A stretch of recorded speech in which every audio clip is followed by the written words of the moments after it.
Good afternoon, everyone, and welcome to another edition of CAOS Sci-Café, brought to you by the Office of the Vice President for Research. My name is Sara Durini. I work here in CAOS as scientific editor in the research communication team, and today I'm going to be the moderator for this event. So I'm really excited about today's event for two reasons. First one is the first time that I'm hosting Sci-Café. And the second reason is because this Sci-Café, it's going to be a bit different from the others that we are hosting. In fact, the theme, it's not strictly related to the research happening here in CAOS. However, we're going to have an interesting discussion about a very, very relevant topic at the moment, which is the issue of gender gap in STEM. I think all of us are more or less aware about the invisible barriers that women have to face almost daily during their career in science, and still institutions, governments, society struggle to find a real solution to this problem, which hampers not only women, but men and the whole scientific community. So before starting, a quick recap about the format. We will hear from our three panelists first. I'm going to ask a few questions, and then we would like to hear from you, people in the audience. If you have any question, please don't be shy.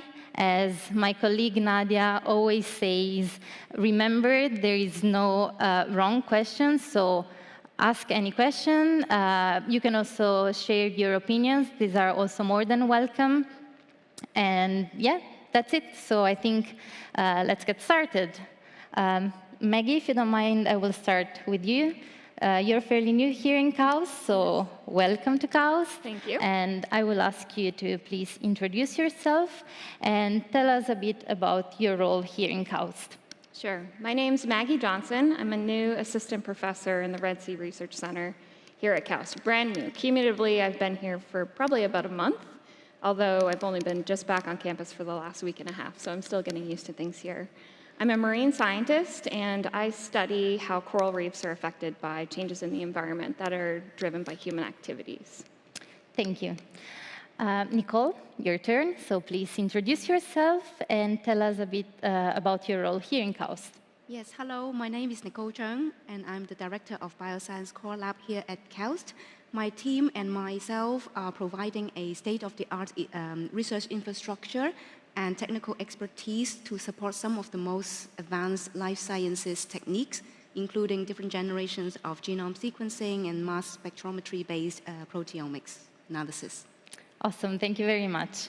Ivan, same question for you. Please tell us something about yourself, and introduce yourself and your role here in CAOS. So first of all, thank you for having me here.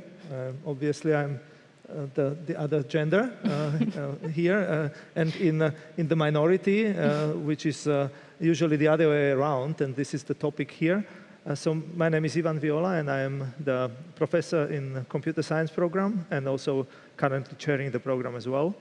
My research interests are in computer graphics and visualization, and we are applying this type of techniques on the nanoscale, on some submicron biology. That's our target. Awesome, thank you very much. So let's dig a bit more into today's topic. Maggie, so what if I would ask you, what is for you the glass ceiling? How do you see the glass ceiling? Yeah, so to me, the glass ceiling is really that invisible barrier that inhibits the success of some. And for women in science, we frequently come across this glass ceiling that's really inhibiting our kind of upward mobility and success in the field. And it can manifest in a variety of ways, I think, depending on the specific fields that you're in. But for a lot of women in marine science, we also see it as glass barriers. And so these invisible obstacles that you come across, when you're working in the field or doing other things, that just make success and just your work a little bit more difficult. And you run into those hurdles over and over and over again. And after a while, they really start to impede your progress. So you're a professor in marine science. Yes. I bet that there are a lot of female students starting. And what happens to them, like when they go further with the career? Do you see a difference in percentage at the beginning and go a bit further with the career? Yeah, that's a really good question. And so for many of us in marine science, we see the numbers of women in undergrad classes or in graduate school postdoctoral positions as pretty high. And you hear our colleagues and you see our classes dominated by women. So you have more women than men. But then when you get to the higher levels of academia and the higher levels of these academic and research positions, you really start to see that number dwindle. And so some think that there's less of an issue in the marine sciences with women, and that we have plenty of women in the marine sciences, and we don't need to worry about it anymore. When really there still is an issue, and this is what we sometimes refer to as the leaky pipeline, right? So you have all of these women in your undergraduate classes, your graduate classes, your postdocs, and then at each stage as you go up in that hierarchy, you see women start to drop out. And so when you get up to levels of faculty positions or the directors and leaders of research institutions, you really see those numbers decline. And that gender gap still exists, and it is a problem in the marine sciences. Okay, yeah, that's also a really interesting topic. Maybe we'll get back to this for the second round. I want to ask you, Nicole, now, how do you see the glass ceiling in STEM? Have you experienced that? Is there any issue that you, or talking with some colleagues, you were experiencing during your career? Yeah, something that Maggie said really resonates.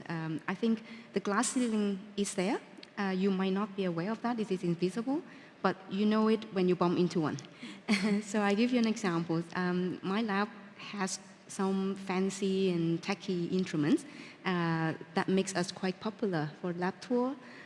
It means a lot of CAUS visitors would like to come and see our lab.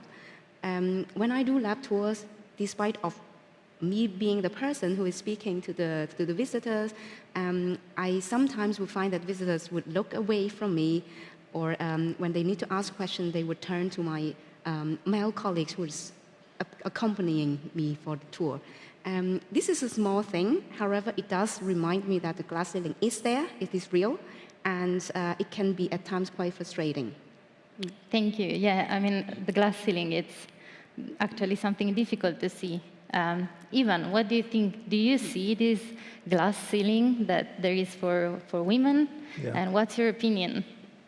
So when we were starting or you were starting to assembling the team of the panelists, I was wondering what is meant by this glass ceiling, and honestly, it was not a term I was encountering before, not studying that subject particularly, and the answer is honest. I don't see the glass ceiling very often. And is it a problem? Yes. Can I perceive the problem? Yes, because I see that we have, maybe not in Saudi Arabia now, today, among students in computer science, but before, like when I was studying, we were having 20 students in a group of the first year, and there were 1 or 2 women. And they were clearly an outlier. Like we were wondering what they are doing here. This was sort of the mindset. Like this is the males' club somehow, and this is changing. So this is good, but it is still not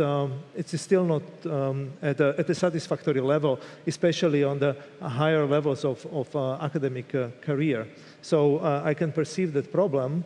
But honestly, many times I cannot see the glass ceiling because, I'm maybe not empathic enough, or I simply do not know all these little details. So you said that you actually see, I mean, it's difficult to see the glass ceiling, but once you realize that there is these invisible barriers, we might see them as a problem. So why is it a problem? Why do you think that this could be something that hampers the whole community from the scientific point of view? Yeah, so being younger and a little bit more egocentrically oriented during your studies and so on, I really thought that the meritocracy is somehow a good way to guide ourselves in who should be selected and so on. And I thought the best, irrespective of any other aspect, should be simply promoted, getting the award and so on. But then I realized this is a closed circle, and there are obviously some other aspects that we like to maybe award somebody who is similar to us, who has a similar mindset and so on. And we will never get out of such a vicious circle if we just have this meritocracy as our guideline. And sometimes I think that this should not be the only criterion, and the gender aspect should be brought into the overall criteria as well. Maybe this sounds a little bit too much to somebody, but even if some female candidate would be a little bit less competent than the best male candidate, maybe the female candidate should be promoted or selected instead. Because overall, if we think a little bit broader, not for that particular case, but if we want to, in 20 years, have the whole population to be somehow contributing to computer science, which is my field, then this has to change. And it might be a local discomfort in selection, let's say, but globally it will lead to a more comfortable, stable state later on. I really like this interesting point of view. It's really trying to promote the future of science and women in science. So it's great. Thank you. Yeah. Maggie, you were mentioning this leaky pipeline. So can you think about any reason why this is happening? Is it a problem of mentorship? Is it a problem of the fact that female students don't have role models? Or, for example, they are not brave enough. They don't put themselves forward. What might be the problem? Or maybe they have to do some more effort compared to male students, and at some point they give up. So. Yes. Yeah, it's a complicated question. So there are a variety of things that contribute to why we see women kind of falling out of this pipeline into the higher levels of academia and research. There's some thought that the environment can be toxic for women in certain circumstances and not necessarily supportive of the different family responsibilities that come with being a woman versus being a man. And these barriers that I mentioned, repeatedly running into them can be exhausting and can really discourage women from staying in the field. And as you mentioned, mentorship is incredibly important. And as we see fewer women in those higher levels of academia and of the research institutions, there are fewer female role models, and it's really essential to have those role models to lead by example. And I've had both really excellent male and female mentors, but there's something about having a woman in science to look to that can really help guide your development as a woman in science. It also can be sometimes also about creating a comfortable environment for women.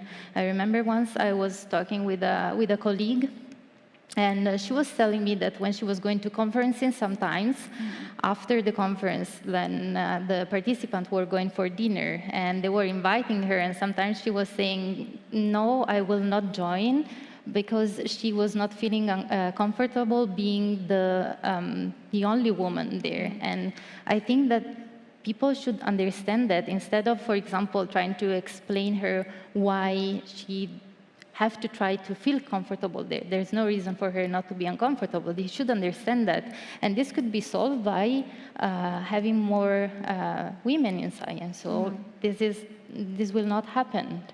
So, I agree. I think that the pressures that we face sometimes, so again, going back to this idea of a glass ceiling or glass barriers, that they're invisible, you don't see them until you start running into them. And the pressures that women face are sometimes, not considered and even not realized by some male colleagues. So the pressure for how women present themselves in professional settings, and the pressure that's put on a woman when she's the only female sitting at a table making important decisions, that her voice really matters. And so there are these pressures that are repeatedly put on the women who are able to stay in the sciences at the higher levels that, again, they can really take a toll. Yeah. 100%, yes.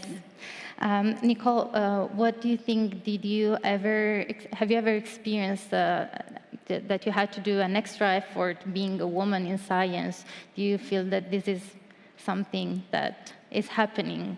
And if you have any example to share? Yeah, so I was thinking that nowadays I do feel and acknowledge that there has been extra efforts that people in society puts in place to make sure that women have their space around the table. But I think we need to do maybe beyond that. Sometimes when you have, for example, a debate, with a group of people, I have seen this myself. That then there's back and forth debate, and then if it's men, then the people would comment that this man is defending his position very passionately, but if it's a woman, then she's just getting emotional. So that happens to you once, and the second time you were restraining yourself from sharing your opinion, sharing it publicly. So I think everybody needs to do a little bit more to not only to remove the obstacle for the minorities to flourish in this environment, but also to empower the minority group to be able to feel comfortable in sharing their own thoughts. Yeah, so it's really also about the matter of being comfortable in an environment, like feel that you belong to this environment, because sometimes women also have this feeling, like being surrounded only by men, you feel like, maybe I don't belong here, and this shouldn't be the case. Even I remember when we were having meeting earlier this week, you brought up a really interesting topic. It was about the difference. So we were talking about equality versus equity. So the importance of, and also the importance and the value of difference between men and women. Do you want to share your opinion about that?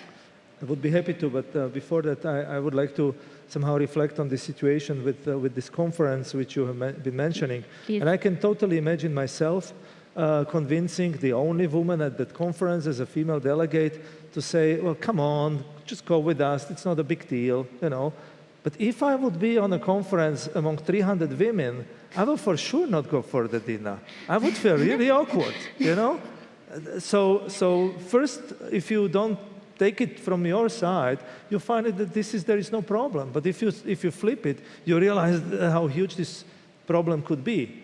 So it is there. I'm really glad that you brought up this, because I have the feeling sometimes that when I'm sharing this opinion with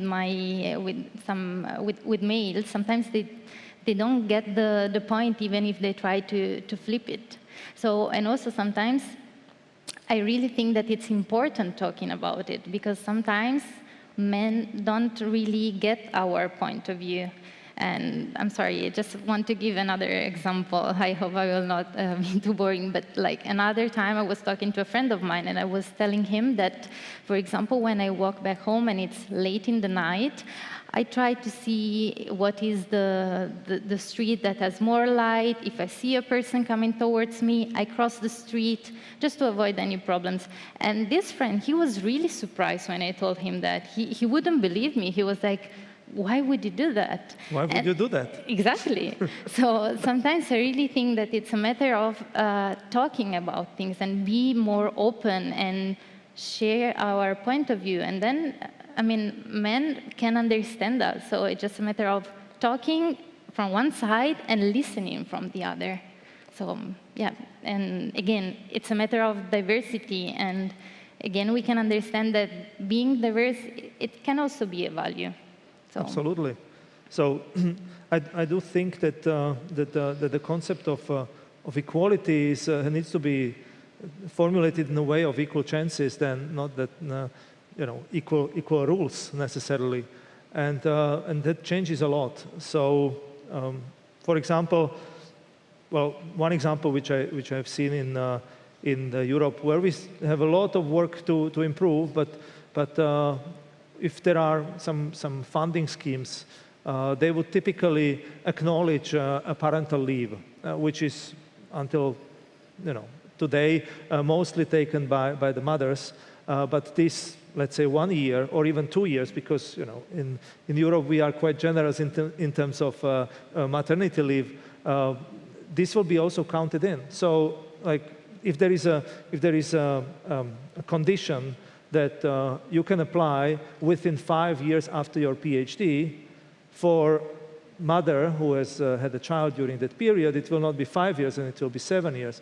And I think this is generally a good way to look at the things, to try to equalize the chances rather than the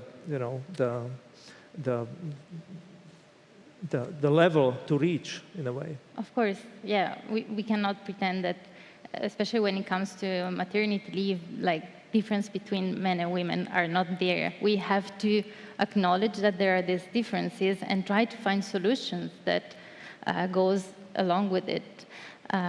Nicole, what do you think about that? Do you also have the feeling that diversity can be a positive thing, can be a value? Yeah, so for myself, I have taken the maternity leave, and I'm lucky enough that I feel supported by my organization, by my colleagues. But I do feel like some women decided to delay the maternity because of the career development or the development stage that they're in does not support that. So depending on the person, the maternity leave can be a few months, and these to some positions it's not acceptable, because the rewarding or the assessment structure around it does not really give any room for a gap like that. So I think these are the things that maybe needs to be addressed on. But for, I think for the maternity leave part is quite specific. Again, it has, like Ivan was saying, that if it can be shared between the father and the mother, it could help. But one cannot really remove that from the equation, because biologically it has to be that way. So I think we need to do some more around the rewarding system to really acknowledge that there is such a difference, and what can we do to give the women a chance to catch up with those months. Yeah, especially with the maternity leave, I think it's a really difficult topic, and it's really difficult to find a solution, because also sometimes it's a matter of expectation. So we expect that women want to have like their maternity leave. Sometimes we think that they want to stay 1 or 2 years away from their career, but I've also met women that, for example, after a few weeks, they were like, okay, I'm ready to go back to work. And of course, this should be possible. And at the same time, it should be also recognized that for a woman that has a toddler at home, it's like there's going to be extra work. And so, of course, this has to be recognized. And again, it's a matter of diversity. We recognize the diversity and we award it when it's possible. Maggie, what do you think? Yeah, I'll add to that again, it comes back to this family responsibility or roles in family, and how it can be different between women and men, but how we're evaluated in the same way without perhaps taking into consideration those periods of activity for things like promotion or getting to the next step in your career, when really we may need to be thinking about a broader context for people in evaluating success in this career. So maybe it's not strictly the number of publications and the number of committees you're on and things like that, but we need to consider the whole picture, and I think that's particularly important for scientists who may be more family-minded or family-oriented. Yeah, again, matter of expectations. Yes. Yeah. And for example, sometimes we can also consider paternity leave. This is also another important thing that can be used to support women that want to have both dedicate time to to family and to their career. So it doesn't have to be something that it's only on women. So again, a really difficult problem with a lot of different variables. Solutions are not that easy, but talking about this can be one of the first baby steps that we need to take to find some solution. I think that now we can open the discussion to the audience, but before, we would like to show a quick video which celebrates women in science and women here in KAUST that work in science.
Okay, that was a really nice video. And you see, there are women in science. They love science. We just have to find a way to keep them there, because of course they're gonna contribute, as well as men, of course. So now is the time to hear from our audience. Again, don't be shy. I'm sure that there are a lot of questions. You can also give us your thoughts, what you think about what we've discussed so far. So remember, there are no wrong questions. There are 2 microphones there. So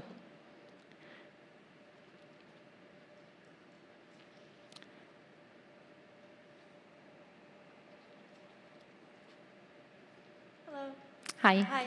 My name is Noor El-Badr. I have a PhD in molecular biology, and I am a 3rd-year postdoc here in KAUST. And great discussion. Thank you for hosting this. I just had a question for the panelists. Maybe they can give us each their own experiences, but I was wondering, we didn't really talk about any solutions that they might have experienced for this glass ceilings within their career, whether here at KAUST or at previous institutions that they have worked in. And I want above student level. I think that globally, we've done a lot for students or female students to be more so retained. But as the analogy of leaky pipe, as I think Maggie explained, I wondered if there were any solutions that you guys felt were successful. Thank you very much, Noor. Maggie, do you want to start and give us your solution? Yeah, it's a good question, right? $1-million question is, how do we work towards achieving more equality with women and men in science? And I guess what I would say is, the first step is acknowledging that there still is an issue with getting women to the higher levels, so the retention of women in the sciences, and bringing, and really, emphasizing the importance of equalizing the field. And so some institutions have, so I'm coming most recently from the US, where I did my graduate studies and all of that, where I feel like there has been a push to increase the number of women who are hired into faculty positions. And I think that the numbers, at least in the US, have changed, particularly with respect to marine sciences. And I think that if this active effort to increase the number of women into faculty positions and into the director-type positions, if an effort is really made to work towards that, I think that we can accomplish some of those goals. And that's because the women are there. We just need to find a way to promote them into those higher level positions. So just quick follow-up. Is this at like the state level, federal level, or institute level? And if within the institute level, is this like some sort of policy? Or is this just every director or dean kind of like having empathy, as Ivan would call it, and trying to retain more females? Sorry, I was looking for specifics, not global statistics. Is that for me to answer? That's a really tough question. Yeah, right? yeah, it's a really difficult question. That's but really it's difficult really one, yeah. interesting as well. Yeah, and yeah, again, I mean- there is no one solution, so it might be really difficult. But again, let's discuss about it and let's Yeah. see, even from your former experience, maybe you were in other institutions that promoted some solution. Nicole, do you want to try to answer this question and provide with some solutions? Yeah, it's very, very complex. I think that I don't really have a solution to suggest, but there are, many different ways that we can consider. I totally agree that, the awareness is one big thing. One needs to really acknowledge that it is there before we can really face it and try to find ways to deal with it. As I said earlier on, it is invisible, but you know it when you bump into it. For me, personally, I find that the mentorship works quite well. At least you get a person from which you can get some information or just a discussion. A lot of time it is all about talking about it and trying to get, to understand, to hear that you're not alone. Having a person who is in the leadership position that can, who is ahead of you in terms of your career development might help. And also the peers, to be honest. I think a lot of this is really talking about this, acknowledging that this exists, and try to find a collective solution about it. Ivan, do you also want to share your opinion and give us a solution? Well, Something that might have worked in the past or present. yeah. So I was also academic in Norway, and Scandinavian countries are somehow more, thinking forward about these type of problems, maybe a couple of years ahead of the rest of the world. But, a solution sometimes brings its own problems. And one thing which was, we had in computer science, few faculty, female, I remember one for sure, but not many. And this lady had to, my colleague, she had to be present at every single committee in order to fulfill this hard rule imposed from the, I think, state of Norway, Kingdom of Norway, that, and she was totally overworked by committee work. So this, on one hand, this is very well meant. Women's opinion should be heard and should be present. But on the other hand, if you are totally outnumbered by men, then you end up doing much more work yourself. Maybe for a greater good later on, but for you, this could be a career suicide, actually. So sometimes the solutions are not always the solution for a single person, but maybe for a greater good. What I also had the feeling, and this is slightly different, but again, ERC or Marie Skłodowska-Curie grants in Europe, I realized that they are very much promoted in Norway, in Vienna, in all universities. There were some, some courses, workshops on how to write good proposals and so on. And I was wondering, why is this so? And then I realized if you get an ERC grant, the university gets the same amount of money just for themselves, So they are stakeholders as much as you are. And I think partially a solution might be in this scenario as well, that you award the person or the gender, but also the institution which fulfills this general objective. I have also bad experiences in that in Norway, where there were quotas in I think state-owned companies, like if you do not follow up a certain quota, a department will be shut down, and things like this. So these are, I think, two brutal approaches and penalty-based. So I would rather prefer the award-oriented ways to solve the problem. Yeah, positive versus negative reinforcement. Thank you guys for your answer very much. And I also really appreciated Ivan's input. I actually didn't expect that from you, but I see this in the States because I did my PhD and my master's there, is that when women do end up in faculty positions or positions in power, they get buried with committee work and are asked to represent in these very, I guess, female traditional roles in our job place. And then it could end up being, as you said, a career killer.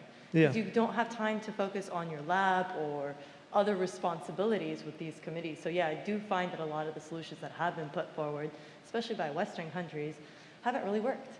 But this positive reinforcement with granting money seems really good. Seems something that maybe we could adopt here. Thank you so much, you guys, for your answers. Thank you very much. So we have time for another question. Thank you. Just one more?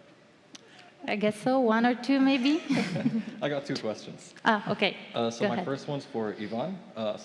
My name is Osile Skinner. I work in the Center for Desert Agriculture as a marketing and business coordinator, so don't have a science background.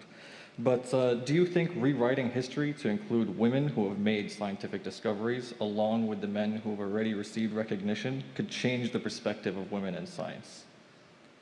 Very interesting question. Sure, and I think this is done partially. So you can see a couple of movies where this reality, as it was, or as it turns out to be, has been shown. I think this is one aspect. Another aspect is also the support. So this doesn't go directly to your question, but I also feel like the role of a parent or mother, which is usually taken harder on the mother side, is somehow neglected. And when I come, for example, home for the weekend and I spend the time with my kids, I hope that they are not listening. I feel maybe more tired from weekend than from the work. So also this fact that there is actually two careers running simultaneously should be more acknowledged. Okay, thank you. And my next question is for Maggie and Nicole. Do you think there should be a mentorship program for women in science, not just to lead by example, but to be able to guide and push women into environments they thought weren't previously attainable? And if so, why do you think this hasn't happened yet? Maggie?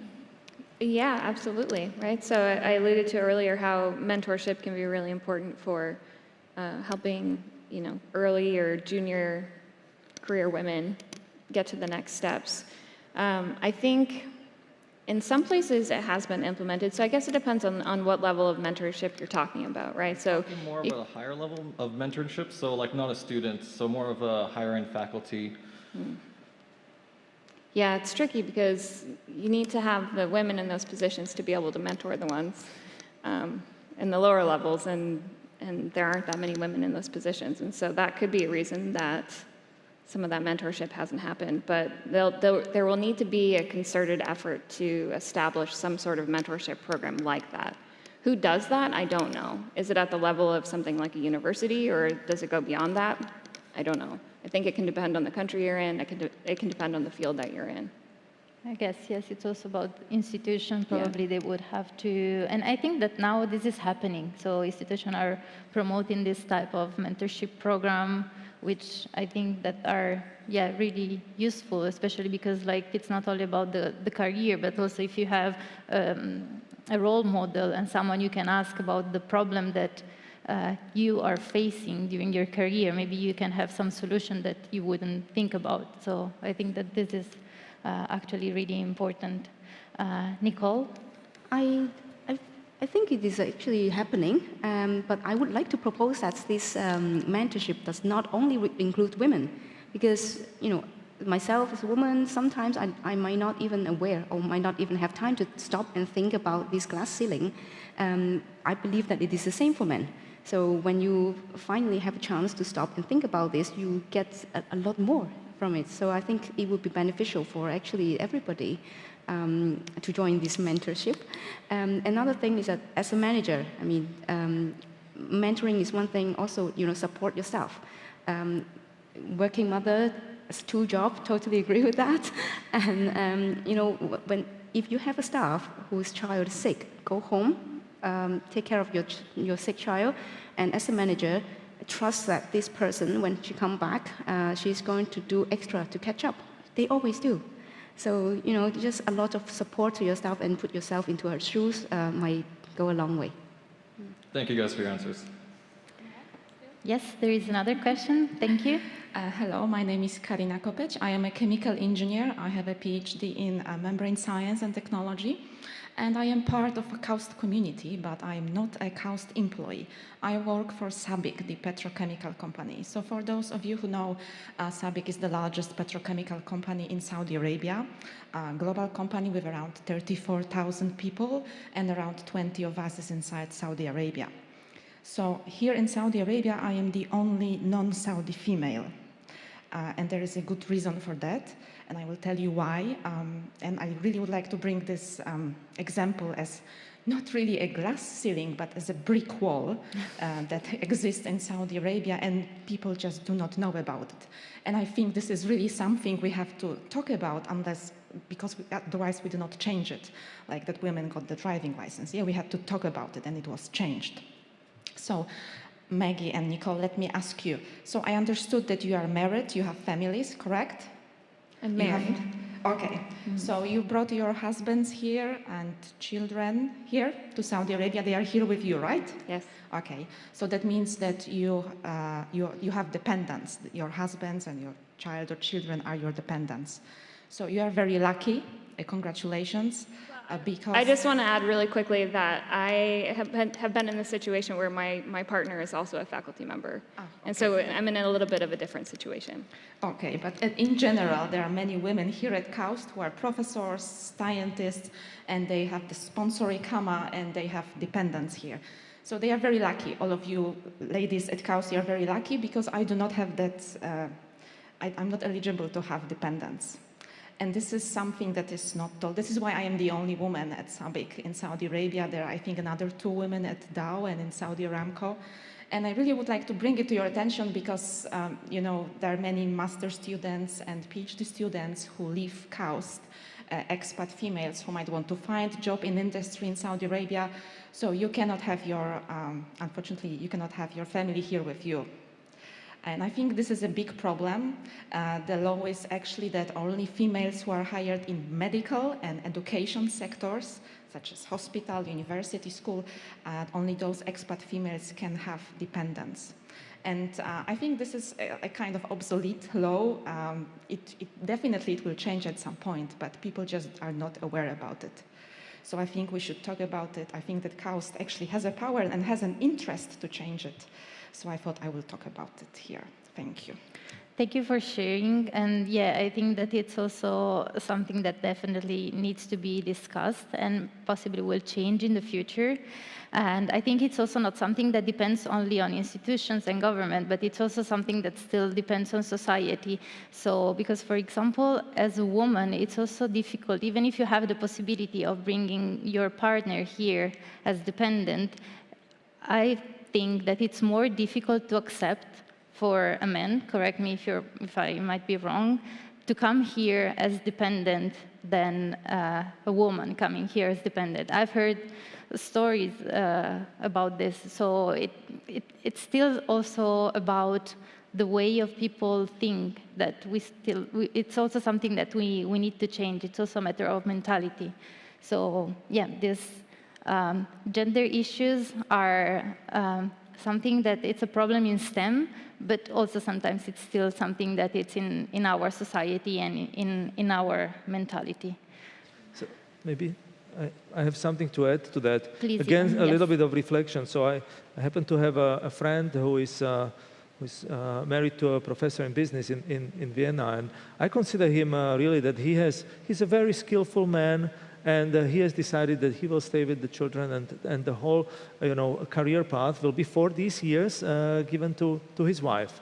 And I consider him, for me, he's a hero that he did that. But if I flip it again, every woman who is here as a spouse, I should consider a hero too, which I do not see it as strong as with this friend of mine, which is wrong. But yeah, these are these aspects of seeing it from one perspective only.